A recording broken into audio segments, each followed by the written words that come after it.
정말 진짜 시간 빨리 가는 것 같아요. 또 글 쓰다가 이게 맞나 안 맞나? 그럼 친구들이 그 맞춤법 때문에 잘 썼는데 다 지워요. 걱정돼서 다시 쓴다거든요.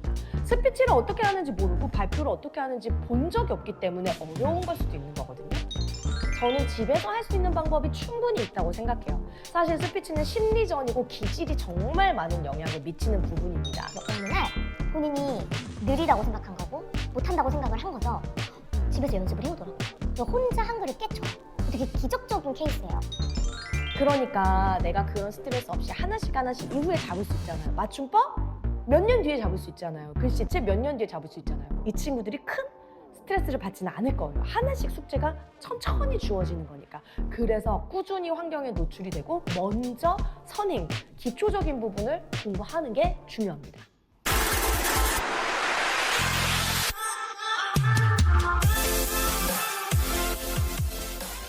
안녕하세요. 우아왈배센터 송원장입니다. 오늘은 우리 예비초 친구들을 위한 로드맵을 함께 이야기해 드리려고 합니다. 정말로 확실히 겨울방학이 되고 이제 2025년을 준비하다 보니까 저희 학원에도 주로 이제 예비초 1, 현재 7살 친구들 클래스에 대한 문의가 정말 많은데요. 학원을 다니지 않더라도 엄마표 글쓰기 스피치는 방법이 없는지 상담 오셔서 어떤 질문들을 가장 많이 하시는지 그런 부분들에 대해서 이야기를 드리려고 합니다. 일단은 제 교육관부터 말씀을 좀 드려야 할 것 같습니다. 선행, 저는 해야 한다고 생각합니다. 1학년을 입학 앞두고 있는데 3, 4학년 거를 미리 할 필요는 없고요. 1학년 가서 해야 되는 과정 정도는 느껴봐야 된다. 제가 말하는 선행은 아웃풋이 나오는 선행이 아니라 노출의 의미를 둔 선행이다라고 생각을 하시면 돼요. 내가 말하는 환경에 자주 접해보고 글 쓰는 활동을 좋은 글을 쓰는 걸 떠나서 일단 글을 써보는 활동을 좀 여러 번 해보고 책도 나 혼자 읽어보는 연습을 하는 그런 의미에서의 선행과 노출이지 결코 잘해야 된다? 3학년만큼 해야 된다, 5학년만큼 해야 된다 그런 의미는 아니라는 점을 참고해 주시면 되겠습니다. 학교에 가기 전에 한글을 떼야 할까요? 네, 저는 단호하게 떼라고 말씀드릴게요. 만약에 완벽하게 떼지 못하더라도요, 일단 읽을 줄은 알아야 됩니다. 써본 적은 있어야 합니다. 그 한글을 일찍 떼면 창의력이 닫힌다. 한글은 학교 가서 떼도 된다. 한글을 굳이 일찍부터 할 필요가 없다. 이런 이야기를 정말 많이 들어봤는데요. 저는 그런 의견에 반대합니다. 잘 생각해 보세요. 5살, 4살에 우리 아이들이 문자에 관심이 있다고 해서 혼자 한글을 엄마가 학교에 갔습니다. 이렇게 읽는 게 아니잖아요. 아이들은 혼자 봐도 그림을 먼저 봐요.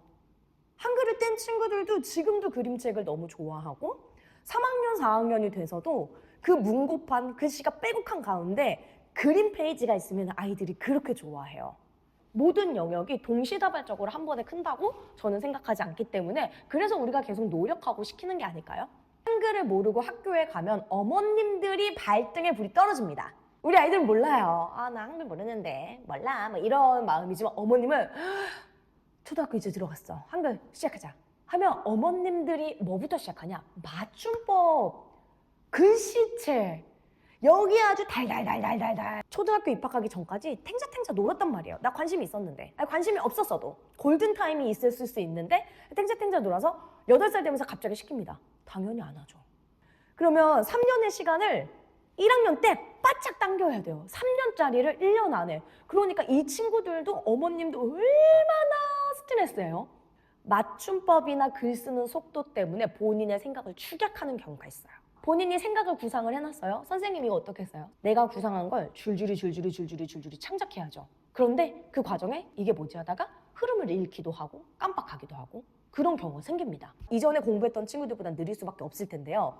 그러니까 글 쓰는 과정이 귀찮은 거예요. 글로 쓰라고 하니까 내가 생각한 것을 이 손가락 속도가 못 쫓아가니까 글을 쓸 때 축약해버리는 거예요. 그럼 문제가 문장과 문장 사이에 간극이 생깁니다. 그래서 진짜 그렇게 맞춤법 때문에 고생하는 친구들은 맨날 제가 어머님께 말씀드려요. 우리 아이들이 나 이제 맞춤법 고쳐야겠다. 이거 진짜 틀린다고 했지? 라는 걸 인지해야 맞춤법이 쫙쫙쫙쫙 익히면서 가는 거지. 지금은 한글 쓰는 것도 힘들고 읽는 것도 힘든데 맞춤법까지 알아 그러면 친구들은 지쳐요. 한글을 안 떼고 저희 학원에 온 친구가 있어요. 그래도 이 친구가 자존감이 높다 보니 친구들은 읽고 본인은 선생님이 불러주는 걸 따라 읽어도 크게 신경 쓰지 않았어요. 근데 어느 날 본인이 느리다고 생각한 거고 못한다고 생각을 한 거죠. 집에서 연습을 해오더라고요. 혼자 한글을 깨쳐요. 되게 기적적인 케이스예요. 이와 같은 친구가 한 명 더 있었는데 반 친구들이 1학년이 되니까 안 기다려주는 거예요.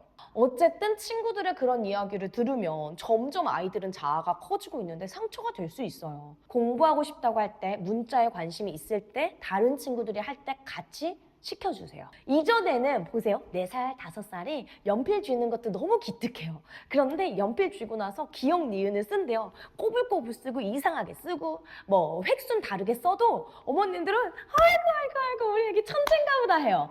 8살이 처음으로 가나다를 쓰는데 4살, 5살처럼 꼬불꼬불 쓰죠? 8살 형아가 글씨체가 이게 뭐야? 학교 들어가야 되는데 글씨체가 이게 뭐야? 그럼 우리 아이 입장에서는 맞춤법으로 공격당해요? 글씨체로 공격당해요? 글을 보면 한글이 뭔지 몰라서 잘 못 읽겠어요. 얼마나 힘들어요, 우리 아이들. 그러니까 내가 그런 스트레스 없이 하나씩 이후에 잡을 수 있잖아요. 맞춤법? 몇 년 뒤에 잡을 수 있잖아요. 글씨체 몇 년 뒤에 잡을 수 있잖아요. 학교 가서 좀 더 신경 써볼까? 해도 이 친구들이 큰 스트레스를 받지는 않을 거예요. 하나씩 숙제가 천천히 주어지는 거니까. 그래서 꾸준히 환경에 노출이 되고 먼저 선행, 기초적인 부분을 공부하는 게 중요합니다. 발표가 힘든 아이는 어떡하나요? 그죠? 저는 무조건 스피치 학원을 가라 라고 피드백을 드리진 않겠습니다. 사실 스피치는 심리전이고 기질이 정말 많은 영향을 미치는 부분입니다. 하지만 스피치 학원을 갈 수 있는 시간이 안 된다, 여건이 안 된다라고 해도 그냥 엄마표로 가능해요. 근력 운동이랑 똑같습니다. 스피치도 맨 처음에 하면 어색하고 부끄럽고 걱정됩니다. 익숙해지는 게 근력 운동인 것처럼 스피치도 그렇습니다. 친구들 앞에 한번 서보는 거, 친구들 앞에서 손을 드는 거, 어른들보다 먼저 말을 해보는 것들 꾸준히 쌓이면 스피치 근력이 생겨요. 첫 번째로는 집에서 엄마 아빠 앞에서 발표를 해보는 거예요. 방금 너 무슨 책 읽었어? 그 책에 대해서 엄마 아빠한테 한번 발표해 줄까? 그런데 절대 우리 아이 보고 하라고 하시면 안 됩니다. 엄마 아빠가 먼저 보여주세요. 엄마는 이번 주에 바빠서 책을 못 읽었어. 그럼 왜 바빴는지 이야기해 줄게. 엄마는 이번 주에 이런 행사가 있었어. 근데 그 행사에서 엄마가 깨달은 게 있었어. 이래. 엄마 이야기 들어줘서 고마워? 그럼 이제 아이가 그걸 보고 따라하는 거예요. 스피치를 어떻게 하는지 모르고 발표를 어떻게 하는지 본 적이 없기 때문에 어려운 걸 수도 있는 거거든요. 그렇게 해서 가족끼리 먼저 앞에 나와서 말하는 연습, 그리고 그 사람의 이야기를 경청하는 연습을 하는 겁니다. 그렇게 가족들 앞에 서서 하다 보면 이거 별거 아니네? 라는 생각이 듭니다. 그 생각이 들면 성공이에요. 이제 친구들이 할 수 있는 건 책 읽는 거죠. 소리를 내서 읽는 것. 초등학교 들어가면은 이제 책을 돌아가면서 읽기도 하고 손 들고 읽기도 하는 경우가 있잖아요. 그럴 때를 대비해서 내가 먼저 소리를 내서 읽는 거예요. 근데 이건 책을 잘 읽었느냐 못 읽었느냐, 한글을 잘 읽느냐 못 읽느냐도 캐치할 수 있지만 스피치가 제일 맨 처음에 어려운 거는 소리를 내야 되는데 소리를 내기까지 마음 먹는 과정이 힘들어요. 말하는 게 쉽고 편한 사람들은 그 과정이 너무 쉽고 재밌지만은 그게 어려운 친구들, 그런 어려운 사람은 처음에 첫 마디 떼는 게 어렵거든요. 책을 읽을 때 소리를 내버리는 연습을 계속하면 어릴 때 했던 그 책 읽는 습관을 끝이는 게 아니라 1학년이 돼서도 계속 꾸준히 뱉어내면 남들 앞에서 손들고 소리를 낸다라는 그 과정 자체가 힘들진 않을 거라는 거죠. 그래서 집에서 책을 소리내서 읽는 연습만으로도 내가 소리를 내볼 수 있게 된다.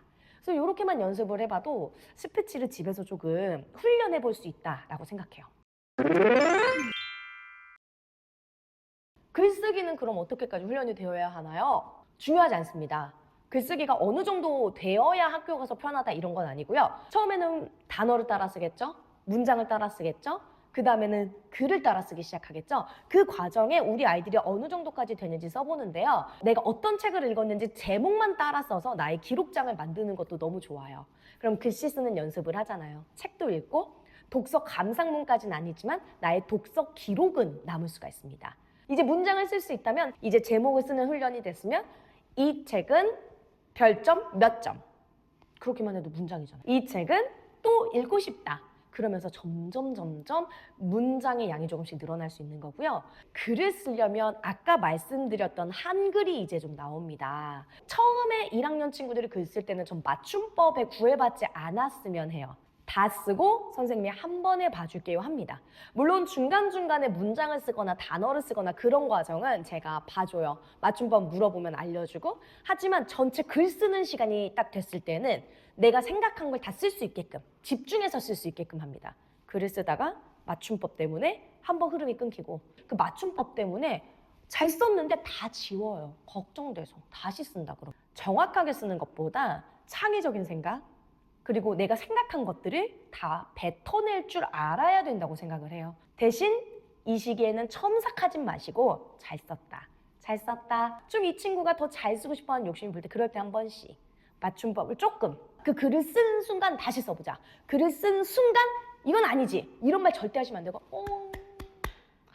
문장밖에 못 썼는데 이렇게 글도 썼어. 너무 잘했어. 그러다가 어느 순간 근데 우리 이제 한번 일기를 써볼까? 오늘 무슨 일이 있었는지 편지를 써볼까? 이러면서 글쓰기의 종류는 확장하면 됩니다. 입학 전에는 크게 힘들 거 없어요. 그냥 지금 우리가 아이가 하고 있는 것보다 그 다음 단계 정도만 쓰면 되고, 쓰는 과정에서 정확하는 것보다는 생각을 뱉어낼 수 있게끔 속도를 맞춰주시는 게 더 좋습니다. 제가 책을 고를 때 가장 싫어하는 기준은 바로 글밥. 너무 싫어요. 글밥 많은 책 읽어야 되는 거 아니에요? 이제 초등학교 들어가는데 이렇게 말씀하시는 분들 많으신데요. 사실 저는 글밥은 중요하다고 생각하지 않습니다. 가장 중요한 건 독서 습관이에요. 우리 아이가 읽고 싶은 책을 읽는 게 기준이 되어야지 글밥이 기준이 되어서는 안 됩니다. 학교 입학하기 전에 문고판으로 넘어가야 되지 않나요? 이렇게 표현을 하세요. 뭔가 단계 넘어가듯이. 근데 저는 초등학교 2학년까지는 수업 시간에 그림책을 활용하고 있습니다. 대신 그림책에는 조금 더 지적 내용들이 달라지죠. 이전에는 뭐 권선지강의 전래동화라든지 즐거움을 주는 이야기라든지 뭐 누리과정의 이야기책들을 그림책으로 봤다면 2학년 친구들이 읽는 그림책은 지식 기반으로 되어 있기 때문에 더 빠르게 지식들을 습득할 수 있고 이해할 수 있어요. 사실 그거 읽고 완벽하게 아는 게 아니잖아요. 계속해서 읽을 거기 때문에. 그래서 저는 그림책 계속 활용을 하고 있고요. 그리고 중간중간에 문고판 책은 우리 친구들이 좀 재밌게 읽을 수 있는 책을 2학년 때 넣어줍니다. 하지만 1학년 때는 저는 문고판, 요즘에는 한 달에 한 번 정도 되게 얇은 문고판 좀 넣어서 친구들에게 글밥이 많아도 어렵지 않다, 금방 읽을 수 있다라는 그런 생각을 좀 심어주고 있는 과정인데요. 마찬가지로 보셔야 됩니다. 문고판을 친구가 관심을 갖는 게 아니고 엄마가 먼저 이제 형한테 긴 글 읽어야지 라고 하시면 안 읽을 거예요. 책 읽는 건요, 방금 어머님들이 말씀하신 것처럼 4살부터 읽었고요. 이제 1학년이 됐어요. 4년 지났습니다. 그리고 나서 8살부터 읽지만 우리 어른들의 나이가 돼서도 책은 계속 읽잖아요. 그런데 이 나이가 돼서 저는 보니 책을 읽는 어른과 책을 안 읽는 어른이 구분이 되더라고요. 독서 교육이 단절되고 독서 습관이 끊기는 시기가 이 3학년에서 4학년 넘어가는 시기인데요. 내가 재밌는 책을 읽는 게 아니라, 내가 좋아하는 내용을 읽는 게 아니라 선생님이 읽으라니까, 학원에서 읽으라니까, 그리고 그 학년이 읽는 거라고 하니까 두꺼운 책, 어려운 책을 읽다 보니 질리는 겁니다. 고학년 때 독서 습관 잡고 싶다고 오시는 분들이 계세요. 정말 어렵습니다. 쉽지 않아요. 그 정도로 독서 습관은 이때부터 잘 잡아주셔야 되기 때문에 무슨 책을 읽어야 돼요? 이게 좋다던데, 이거를 읽어야 나중에 공부를 잘하던데 하지 마시고 그냥 우리 아이가 좋아할 만한 책, 다만 학습 만화여도 저는 최대한 늦췄으면 좋겠습니다. 문고판에 차라리 그림책을 선택할 수 있게끔 해보시면 어떨까요? 저희 아이가 5살인데 저는 4살 때 문고판 책을 읽어준 적이 있어요. 그냥 제가 들고 있는데, 학원 교재 만들려고 들고 있는데 엄마 이 책 뭐야? 그래서 그냥 읽어줬어요. 몸이 너무 아파요. 그런데 저는 거기서 놀란 게 우리 애가 무슨 내용인지 이해하고 말고가 아니라 그 이야기의 두꺼운 거를 다 듣고 있다라는 것. 읽을 수 있으면 읽는 거예요. 그런데 이제 1학년이니까 읽어야 해. 읽어! 이게 아니라는 거죠. 그래서 오늘은 제가 이렇게 이제 예비초 친구들의 국어, 글쓰기, 스피치, 로드맵을 좀 설명을 드렸는데요. 도움이 되셨을까요? 또 궁금한 내용들은 제가 또 영상으로 만들어 보도록 하겠습니다. 그래서 우리 친구들에게 그 독서, 글쓰기, 스피치, 한글 이 부분이 스트레스가 아니라 항상 재미로 저희 아이들이 항상 독서, 글쓰기, 스피치 이 과정이 스트레스가 아니라 즐거움이 됐으면 좋겠어요. 즐거워야 그게 또 학습적으로도 어머님들이 원하시는 아웃풋이 나올 수 있으니까요.